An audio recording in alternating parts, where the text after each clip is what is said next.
So another way that we can test for a critical or sensitive period for language acquisition is to look at late acquisition of sign language, for example, like American Sign Language, ASL. In particular, deaf of hearing children, that is, deaf children of hearing parents, therefore have parents who don't know sign language, or certainly don't know it natively, typically.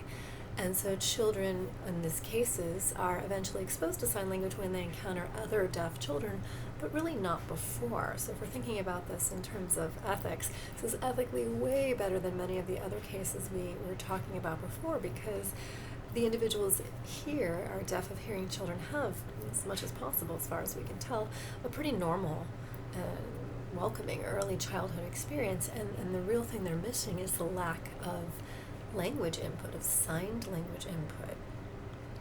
And so, just to give you a sense of how often this happens, about 95% of deaf children are born to hearing non-signing parents who most frequently use only spoken language to communicate. So this happens quite a lot, actually.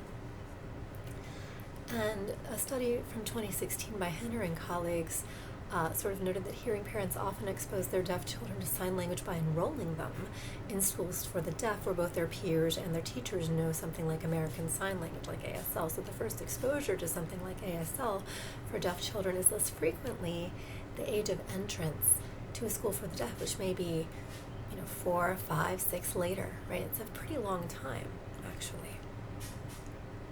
So if a critical or sensitive period is true, if there is one, then children who learn earlier, who were exposed earlier, should be better than children who learned or were exposed later.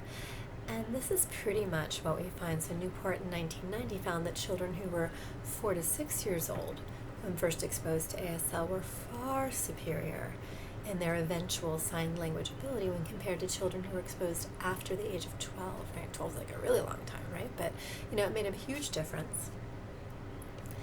And it's something to keep in mind is it's not just about how long sign language speakers had known the language, right? These speakers who were tested had been signing for more than 30 years, right? So whatever peak level of performance they were going to get, they got it, right?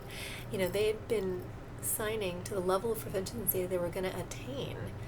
And after 30 years, the ones who learned at 4 to 6 were still much better than the ones who learned at 12, right? The age of exposure mattered, which seems very much like a critical or sensitive period.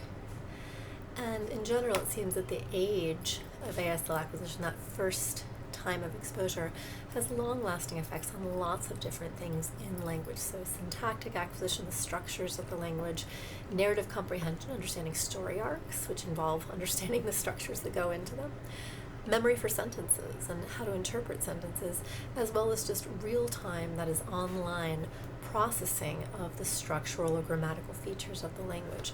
And these appear even when the learners were adults who were tested again years and years and years after signing, so it wasn't like they were still learning, like they had reached the level they were going to reach.